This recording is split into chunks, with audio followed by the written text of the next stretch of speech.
Did you know that YouTube pays less than 1/10 of a cent per stream for an artist? Now, I'm going to tell you how you can actually make sure that artists can make a living off of their art, because the number of artists that can is lower than it has ever been, literally.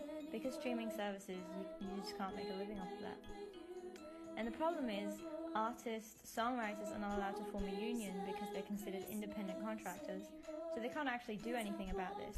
That's why the public have to put pressure on these streaming services to change this, when the companies are worth billions and billions of dollars, but they are worth that much because of the art that they are giving to people, but they are not paying their artist for their work, even remotely responsibly. Because less than 1/10 of a cent per view, and then Spotify, arguably one of the biggest ones, is 0.4 cents per stream. It's insanity. So if you want to support your artists, make sure they can actually make a living off of their art, they are compensated fairly for their work, make sure you buy, don't stream. Buy. How do you buy? Well, you can either do a digital download, so you can go on Amazon Music and you can buy an album for like $9.99 or something, or you can do it on iTunes, or you can buy a CD, or you can buy a vinyl, or you can buy a cassette. Buy, because if an artist for Spotify gets 0.4 cents per stream, let's imagine one album has 10 tracks on it times 0.4 cents, so that's 4 cents for an entire album being listened to. As opposed to if you just buy an album, digital download or CD or cassette or vinyl, then the artist is making $10 or more for that album. And vinyl obviously pays the most because a vinyl costs like $20 or more, and a CD digital download is usually more like around $10. So make sure you buy music and don't stream it. Buy by doing a digital download on iTunes or Amazon, as in where you pay like $9.99 for an album, something like that, and then you have it forever, but the artist can actually make a living off of their art. Or you can buy a CD, vinyl, cassette. If you are going to use a streaming service, make sure you use, because Napster is the highest paying streaming service there is.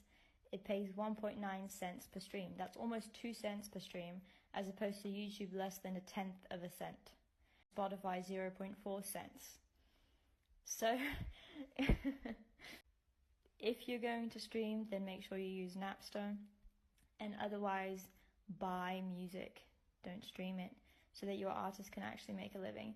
And that's why artists are releasing tracks exclusively on vinyl, because they are trying to kindly nudge you towards buying a vinyl instead of streaming, because they are dependent on streaming services, but they can't actually change the prices that they have because they're not allowed to form a union. So they're dependent on these streaming services, right? But the streaming services hardly pay them anything. They can't make a living off of that unless they're the biggest artist in the whole world. That is not fair. Every artist should be able to make a living off of their art.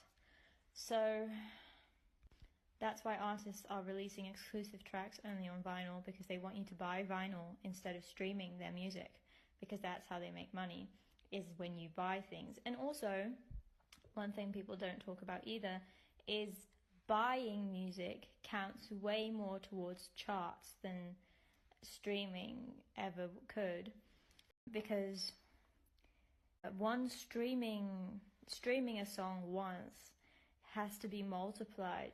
So you have to stream a song multiple times to get the equivalent of a digital download or buying a physical CD, cassette, or vinyl.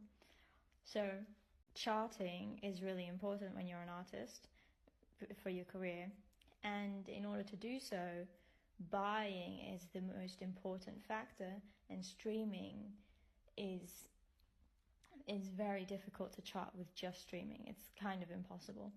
So buy music, don't stream it. Buy music to support your